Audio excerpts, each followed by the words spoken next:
Y Jorge Saucedo nos habla esta mañana de las cifras de ONU Mujeres a propósito de la violencia de género, la violencia contra las mujeres. Y esto, bueno, pues muy recomendable el artículo que publica el Universal el día de hoy, precisamente de las mujeres que se sienten inseguras en el metro, que son fotografiadas, que son seguidas, y algunas de ellas que han presentado incluso denuncias por manoseo en los trenes del metro. Jorge, un gusto saludarte. Muy buenos días. Licenciado. Buenos días, Marcela, y un saludo al auditorio que nos escucha esta mañana. Ciertamente, hoy quiero compartir con ustedes un tema importante.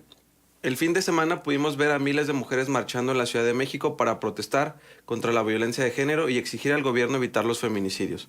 Hay que recordar que estas marchas fueron convocadas debido a los distintos mensajes en redes sociales, donde mujeres han narrado que fueron víctimas de intento de secuestro en varias estaciones del metro en la Ciudad de México.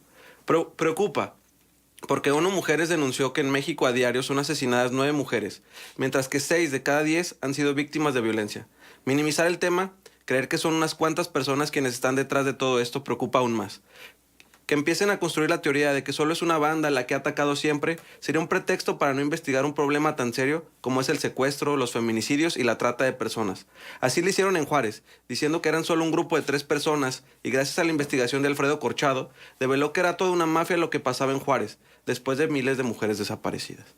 Hace unos días se publicó la historia de Fátima, una niña de 12 años en el Universal, quien fue asesinada en el Estado de México hace 4 años. Historia que demuestra el dolor de una familia, la impunidad en el caso y la ausencia de justicia por parte de las autoridades. Debemos decir las cosas como son. No matan a las mujeres por andar de fiesta con sus amigos, tampoco por llegar tarde a su casa y tomar. Mueren por culpa de nuestro machismo, de creer que los piropos son normales y la violencia de género es parte de nuestra cultura. Mueren porque a un hombre se le hizo fácil secuestrarlas, violarlas, matarlas y después deshacer sus cuerpos. Porque en México no pasa nada. Nosotros los hombres no sabremos lo que es sentir miedo, tampoco lo que es tener que preocuparte por cómo estás vestido o por tener que voltear en la calle para ver si nos están siguiendo. Para aquellos que dicen que también se matan hombres, les digo que las mujeres no quieren ser protagonistas en una violencia sin sentido. Se tiene que hablar de los feminicidios porque lo son y representan en una sociedad misógina como la nuestra. El término feminicidio demuestra la forma más cruel de la violencia en todos sus sentidos contra una mujer.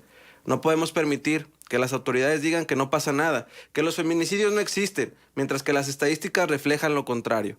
El caso de Fátima es el reflejo de la violencia diaria en la que estamos sumergidos y no nos damos cuenta del rostro de las miles de mujeres asesinadas en todo el país. Por eso, tenemos un gran compromiso contigo y con todas las mujeres que están escuchando este programa, para que en un futuro, cuando tengamos una hija, una sobrina, una prima, un hermano, una novia, una esposa, puedan salir a la calle sin tener miedo y ser verdaderamente libres. La muerte de ninguna debe ser en vano, ni una más. Tienes toda la razón. No podemos ni debemos permitir, pero como ciudadanos, ¿qué podemos y debemos hacer? Porque tú dices, no podemos ni debemos permitir, pero las mismas autoridades se lo permiten, incluso minimizan los casos de feminicidio, hasta dicen, no, es que este no es un caso de feminicidio, lo descalifican como tal, y las autoridades también que se niegan a emitir la alerta de género. Yo puse una pregunta en Instagram, porque comúnmente lo que preguntamos es, ¿qué deben de hacer las mujeres para cuidarse y no estar expuestas a la violencia, ¿no? Esa es la típica pregunta. No vas a decir que estás como la diputada esa de Veracruz. De no salir, no salgas de toque de queda, ¿no? Sí, por y favor. la pregunta que yo hice más bien fue, ¿qué debemos de hacer los hombres para ir terminando con esta violencia? Claro. ¿No? Porque eso creo que sería lo fundamental. Primero ubicar dónde está el problema y después, ahora sí, ver qué vamos a hacer. Porque siempre la pregunta es, no es que tú debes de cuidarte, no es que tú debes de usar esta ropa para que no te pase nada, no es que no debes de salir de noche porque esto, no es que esto. Y cuando realmente nos preguntamos qué estamos haciendo con nosotros los hombres para ir acabando con ese sentido de violencia. Claro, habrá quienes digan, es que no todos los hombres somos así. Pero claro que estamos inmersos en esta educación machista, que puede ser más, que puede ser menos, y que hay una frase que claro que me gusta, que es, no estamos hablando de los hombres contra las mujeres o las mujeres contra los hombres, estamos hablando de a los buenos contra los malos. Pero mientras estamos en esto, también tenemos que ser conscientes que tenemos una parte muy importante. Y me sorprendió mucho las respuestas de quienes contestaban en Instagram, porque hablan de un tema fundamental, y es desde nosotros los jóvenes, cómo empieza la manera de esta violencia de género tan sencilla entre los amigos y entre las amigas, donde alguien tiene una relación con alguien, le pasa el famoso pack, o lo que le conocemos como el sexting, y luego esto se vuelve algo viral, porque esa persona no tuvo la confianza y lo empieza a pasar con sus amigos, y los amigos con los amigos, y entonces todo el mundo ya tiene el pack, y es lo que la gente empieza a decir, o sea, algo de una confianza en una relación pasa más allá, ¿no? Que habrá quienes cuestionen y digan, bueno, es que nadie debería de hacer eso, nadie debería de pasar sus fotografías, pero se nos hace tan fácil el exponer al otro, o sea, el creer que el otro es una cosa que se puede estar pasando así y que luego lo hacemos tan público que no nos damos cuenta que estamos dañando la integridad de una persona, ¿no? Que creo que eso es fundamental. Oye, pero no necesitas el pack para poder descalificar a una mujer. Yo he leído y escuchado comentarios que califican, o mejor dicho, descalifican a las mujeres y entonces dan por sentado que la mujer es así o asá. Y entonces, bueno, el grueso dice, esta mujer es esto, entonces si esta mujer es esto, yo tengo el derecho de cualquier cosa con ella. Sí, y es que vamos a esta parte donde como sociedad, al hacer un juicio de valor hacia una persona, creemos que eso es, sin darle ni siquiera el derecho a hablar. Y cuando lo hace, decimos, no, cállate porque eres una... Y entonces hacemos estos juicios de valor porque a lo mejor y esa persona ni siquiera tuvo la intención de tener algo con la otra persona y la otra persona solo por fregársela empieza a hacer ese juicio de valor. Y luego, claro, tenemos estos juicios de valor en el área laboral donde a una mujer le cuesta más trabajo ocupar un cargo ejecutivo, donde a una mujer le costó más incluso estudiar una licenciatura, no porque no tenga las capacidades, sino porque el contexto social y económico hizo que le costara aún más. Y se esforzó tanto que llegó a ocupar un cargo ejecutivo y entonces empiezan, no, es que ella llegó ahí porque anda con el jefe, no, es que ella llegó ahí porque debe unos favores. Y entonces, ¿por qué no podemos realmente reconocer que esas personas se encuentran ahí? Porque realmente tienen el talento y la capacidad para estar ahí, ¿no? Y nos volvemos... o se nos hace tan fácil destruir la carrera y la integridad de una persona solo porque tenemos envidia o solo porque no creemos que una mujer puede estar ahí. Pero afortunadamente las mujeres lo que hemos hecho es ser más resilientes ante situaciones así y entonces no es tan fácil que una mujer la muevan por un comentario o por una descalificación de esa naturaleza. Pues digo, tú te vas contigo y con tu conciencia a la cama, Claro. ¿no? Y entonces cada mujer estará viviendo una experiencia distinta, pero ciertamente que lo que tú propones es lo indispensable. O sea, tú como hombre, y seas joven o seas un viejo, que de pronto también, y los viejos, sí, y estoy hablando de personas ya mucho mayores, sí, que son también quienes descalifican de una manera artera, pero además despiadada, bueno, ¿esos qué? O sea, ¿con qué derecho hacen eso? Deberían de recapacitar sobre, bueno, tienen hijas, ¿no? Claro. Y tienen hermanas, y tuvieron una madre. No, y creo que aquí lo importante es justo eso, ¿no? O sea, ¿con qué derecho nos atrevemos a empezar con un simple comentario misógino, ¿no? Y posteriormente eso va aumentando la violencia. Y creo que desde el punto de vista que usted comentaba, licenciado, ¿qué podemos hacer? Pues primero, como hombres, meternos esa pequeña censura de si yo... No pequeña, o sea, censura, en serio. bueno, segura, o sea, es decir, ¿sabes qué? Este comentario es misógino, me lo evito, o sea, ¿qué necesidad tengo yo de hacer este comentario? Segundo, si sabemos que en este momento las circunstancias de la ciudad y del país no dan una seguridad a las mujeres, pues trato de ver de qué manera yo puedo cuidar a las más cercanas. No estoy diciendo que cuidemos a todas porque a veces resultaría complicado. Y si tenemos la oportunidad de que alguien va en la calle y pide nuestro auxilio, claro, hacerlo.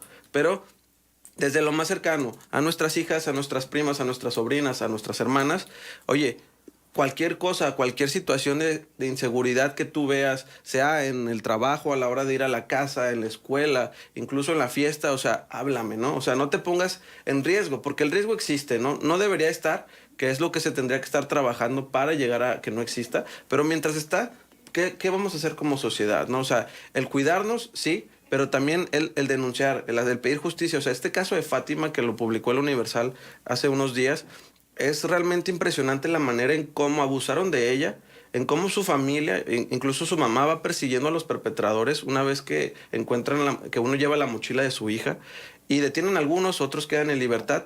Y la crítica a esto es que han pasado 4 años, algunos siguen sin recibir una sentencia, otro como era menor de edad ya va a salir en el 2020 y entonces dice la mamá, ¿qué justicia le dieron a mi hija? O sea, qué dignidad, ¿no? Y esa dignidad lo vemos, por ejemplo, aquí en la ciudad con el memorial que hicieron a las 7 mujeres, que, bueno, habrá quienes digan hay más mujeres, pero creo que eso le da una dignidad tremenda, ¿no? O sea, por ejemplo, en la Ciudad de México existen estos que son los antimemoriales para los 43, los de la guardería ABC, en fin, son bastantes antimemoriales en Reforma, pero ¿cuál es la diferencia entre un memorial como este y el antimemorial? El antimemorial es aquel que, porque la autoridad no ha reconocido que existe un problema, la sociedad civil organizada desea y lo pone frente a un espacio, a un lugar significativo que tuvo o se le hace alusión al problema. Y los memoriales como este reconocen y le dan memoria a esas víctimas, que claro, no tuvo que haber pasado y se lamenta, pero nos recuerda como sociedad que tenemos un grave problema, ¿no? Y este memorial recuerda a las desaparecidas, a las que murieron en los feminicidios y a una pequeña niña que desapareció hace muchos años y que sigue sin tener una respuesta, ¿no? Le da esa memoria a la ciudad de que existe un dolor y que ese dolor no se puede reparar hasta que no haya una respuesta y una verdad a las familias. Oye, Jorge, pero lo que hay que tomar muy en cuenta es que en la escalada de violencia, lo primero que se suscita es la violencia verbal. O sea, generalmente un ser humano no pasa inmediatamente al golpe o a la lesión del otro. Casi siempre se empieza con violencia verbal y se continúa escalando estos niveles de violencia hasta llegar inclusive a situaciones tan difíciles como las que tú nos compartes la mañana de hoy, de asesinar a una mujer. Entonces, cuidado, porque de verdad las palabras es el inicio de la violencia. Hay que cuidar nuestras palabras. Por eso me parece extraordinario que se empiece a promover como pasar por estos famosos 3 filtros que se proponen, ¿no? El primer filtro es la verdad. ¿Estás absolutamente seguro de que lo que vas a decir es cierto? El segundo es el filtro de la bondad. ¿Es algo bueno lo que vas a decir de alguien más? Y el tercero es el filtro de la utilidad. ¿Me servirá de algo saber lo que vas a decirme de alguien más? Y si alguien no tiene freno, tú como escucha tienes que ponérselo. No, y es fundamental esto, Marcela, porque luego a veces nos decimos, ay, es que son solo palabras, ¿no? Pero me quiere. Y entonces justificamos a la otra persona por esos pequeños momentos donde nos hace sentir terribles con lo que nos dice, pero al final esas palabras empiezan a pasar luego a gritos. Y luego los gritos empiezan a pasar tal vez a los golpes o a los empujones, ¿no? Y luego pensamos que es normal porque todos estamos enojados y es el calor de las cosas, pues empujamos, ¿no? Pero luego eso pasa a una violencia más agresiva. Y lamentablemente, pues vemos cómo termina, ¿no? Y creo que eso es muy importante porque a veces nosotros nos cegamos pensando que es parte de una relación. Y claro que no. Desde los insultos, las malas palabras, incluso que nos hagan sentir inferiores porque es que tú no vales, es que tú eres mujer y tú no vas a saber, ¿no? O sea, tu trabajo es estar en la casa. Y claro que no, porque pasa, o sea, esa es una realidad que se sigue viviendo en nuestro país, donde consideramos que la mujer su único lugar es el estar en la casa, cuidando a los hijos, haciendo la despensa y limpiándola, ¿no? O sea, cuando no. Y entonces, ¿qué es lo que creo que es fundamental en esto, y como lo dice Marcela, o sea, el realmente preguntarnos si lo que vamos a hacer o si lo que vamos a decir va a aportarle algo tanto a la persona que se lo vamos a decir, como lo vamos a hacer, como a la sociedad misma, ¿no? O sea, porque estamos envueltos y lo escuchaba ahorita con Toño, o sea, en este momento de mucha violencia, de mucha inseguridad, que también creo que nosotros como sociedad tenemos que buscar dar esa seguridad a los demás, ¿no? O sea, el que yo sepa que si voy caminando en la calle y me lo topa usted, licenciado, a ti, Marcela, pues llegar y decir, oye, es que sabes que tengo un grave problema, me vienen siguiendo, sabes que sentí que desde hace rato algo estaba pasando raro, ¿no? Y a veces ni siquiera tenemos esa confianza ya con la gente que va caminando, ¿verdad? Porque creemos que todos son enemigos, cuando la realidad es que todos deberíamos de ser más que amigos, personas solidarias con el otro.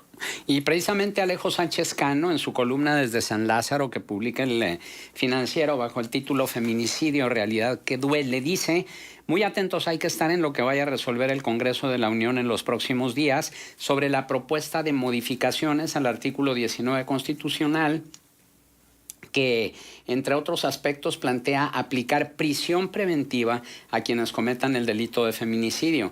Si bien es cierto que no existe mucha información sobre los delitos de intento de secuestro contra mujeres en los alrededores de importantes sitios de transporte público, tema que en los últimos días se ha hecho viral entre los usuarios de redes sociales, las declaraciones de la jefa de gobierno de la Ciudad de México, Claudia Sheinbaum, suenan responsables cuando señala que las autoridades capitalinas no se tomarán a la ligera estas manifestaciones. Por el contrario, entre las acciones de su gobierno ya se toma nota sobre este delicado asunto y agrega que la alerta tendrá seguimiento permanente. En estos días la Cámara de Diputados analiza y debate una minuta que contiene una iniciativa que pretende reformar el 19 constitucional, que entre otros objetivos plantea tipificar como delito grave el feminicidio y que quienes tengan este tipo de acusaciones puedan ser objeto de prisión preventiva.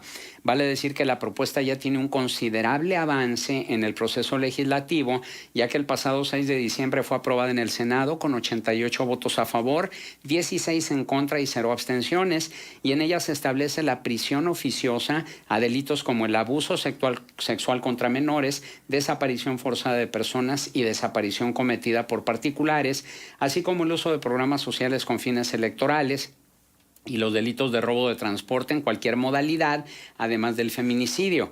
Como podemos ver, los alcances de dicha reforma son muy amplios, pero en lo referente al delito de feminicidio sería una mala señal del legislativo que esta propuesta no fuera aprobada, aun cuando ese es el sentir de una sociedad que vive con temor y miedo por lo que les pueda pasar a sus mujeres, quienes en igualdad de derechos quieren desarrollarse en lo personal y utilizar sus capacidades a favor del entorno que viven. Y concluye diciendo, el tema está en el debate público, incluso el Ombudsman Nacional ha señalado que una reforma al 19 constitucional podría traer como consecuencia que personas que sean inocentes estén unos años en la cárcel. Sin embargo, omite decir que la inacción de las autoridades y las leyes actuales han dado pauta a que el feminicidio sea una realidad que acompaña dolorosamente y cada vez con más frecuencia a muchas familias. Esa es la realidad, es lo que dice Alejo Sánchez Cano. Yo creo, y nada más para puntualizar, licenciado, que el tema de la prisión preventiva es un tema realmente complicado, sobre todo por el sistema penal que en este momento tiene México, porque hay que recordar que toda persona es inocente hasta que se le... O sea, el principio de inocencia que es toda persona es inocente hasta que se le pruebe lo contrario. Y partiendo de esta premisa, cualquier delito grave que ahorita se está tratando de tipificar, como el huachicoleo, como los delitos electorales, el feminicidio, es complicado justo por lo que él dice al final. O sea, el hacer un delito grave, que ya no existen los delitos graves en este sistema y que hay que dejar en claro porque todos estamos, ay, es que debería de ser considerado un delito grave. No, porque los delitos graves no existen. O sea, todo delito es grave si existe, o sea, si es realizado, ¿no? La gravedad se la han puesto por el tema de la prisión preventiva, y la prisión preventiva es violatoria a derechos humanos en muchos sentidos. Creo que lo importante aquí, y es lo que siempre pasa en el sistema mexicano y en sus instituciones, es que tratamos de con una cosa cerrar todo rápido, y al final un tema tan serio como los feminicidios debería de preocupar el armar carpetas de investigación como se deben. O sea, si el Ministerio Público hiciera su chamba e hiciera su trabajo al armar su carpeta de investigación, no tendría por qué haber prisión preventiva. Claro. Bien, Jorge, ¿algún punto de contacto? En Facebook, Jorge Saucedo, en Twitter, @Jorge Informando. Gracias, Jorge Saucedo.